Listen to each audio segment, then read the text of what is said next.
News Home. More from Showbiz News. Friday, June 1, 2018, 12:02 a.m. Share on Facebook, share on Messenger, share on Messenger, share on Twitter, share on WhatsApp. Orville the Duck and George from Rainbow have a new housemate after one of Rod Hull's last surviving emu puppets was sold at an auction for almost 9 times its estimate. Puppeteer Phil Fletcher, the man behind CBBC's popular Hacker the Dog, snapped up the famous bird to join his growing collection of vintage characters from children's TV shows of years gone by.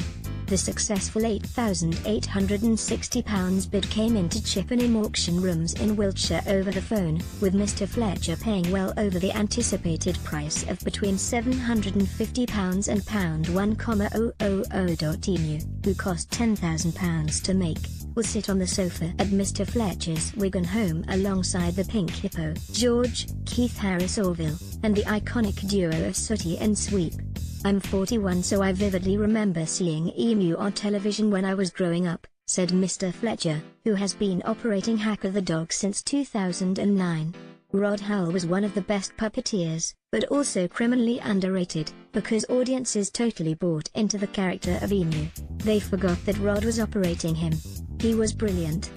The emu picked up by Mr. Fletcher, sold by a private collector from Somerset, is in excellent condition despite its age, with TV producers at Endemol having opted to use a different version of the puppet back in the 1980s and keep this one in reserve.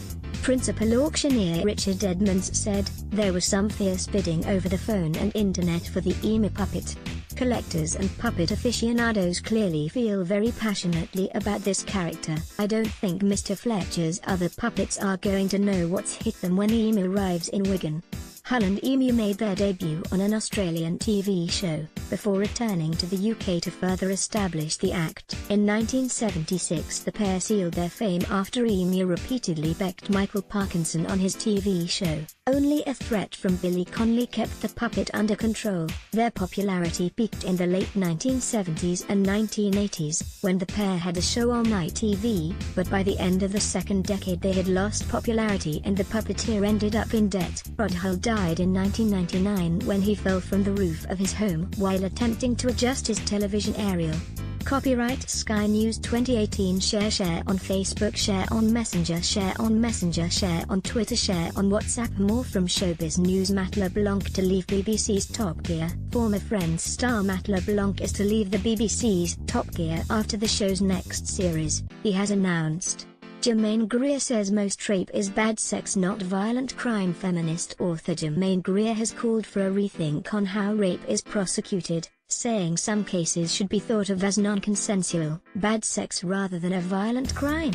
Tom Cruise tweets on #Day1 of Top Gun sequel shoot. Tom Cruise appears to have revealed that filming has begun on the much-anticipated Top Gun